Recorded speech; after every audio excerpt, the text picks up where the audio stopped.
Sir చెప్పండి, రేపు ముఖ్యమంత్రి చంద్రబాబు గారు ప్రోగ్రాం ఏ కార్యక్రమాల్లో పాల్గొబోతున్నారు? చంద్రబాబు నాయుడు గారు కూటమి ప్రభుత్వం ఏర్పాటు చేసిన తర్వాత ఈ రాజధాని అభివృద్ధి చెందాలి, అలాగే పోలవరం కానీ ఇంపార్టెంట్ ప్రాజెక్టులన్నీ కూడా ఎక్కువ కాన్సన్ట్రేషన్ చేయడం జరిగింది. అదే స్థాయిలో జిల్లాలో నియోజకవర్గాల అభివృద్ధి, పట్టణాలు, గ్రామాలు అనే అభివృద్ధి తీసుకోవడం జరిగింది.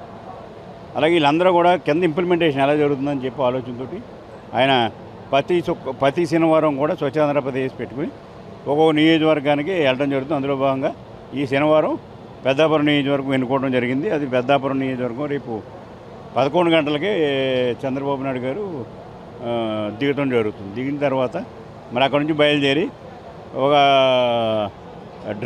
డ్రైన్లు ఎలా ఉన్నాయో చూడడానికి డ్రైను, అలాగే మ్యాజిక్ డ్రైన్ అని చెప్పి ఒక డ్రైను ప్రపోజల్ కొత్తగా ఇంప్లిమెంట్ చేద్దారని ఉంది. ఒక డ్రైన్ మ్యాజిక్ డ్రైన్ కట్టించడం జరిగింది. అది ఆ రెండు చూసి అక్కడ నుంచి ర్యాలీగా స్వచ్ఛాంధ్ర ర్యాలీగా ఇక్కడ కళ్యాణ మండపం దగ్గర ఇక్కడ ప్లేస్లోకి మీటింగ్ ప్లేస్లోకి రావడం జరుగుతుంది.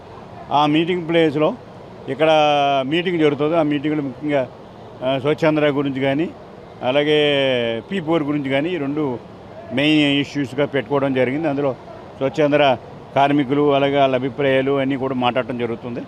అలాగే P4కి సంబంధించి P4 కూడా కొన్ని బంగారు కుటుంబాలు కానీ ఈ మన దాన్ని దత్తత చేసుకున్న ముఖ్య నాయకులు కానీ ఇండస్ట్రీస్ కానీ వాళ్ళతోటి వాళ్ళందరినీ కలిపి మాట్లాడి అది కూడా P4 కూడా మాట్లాడటం జరుగుతుంది. వాళ్ళని వెళ్ళి మాట్లాడటం.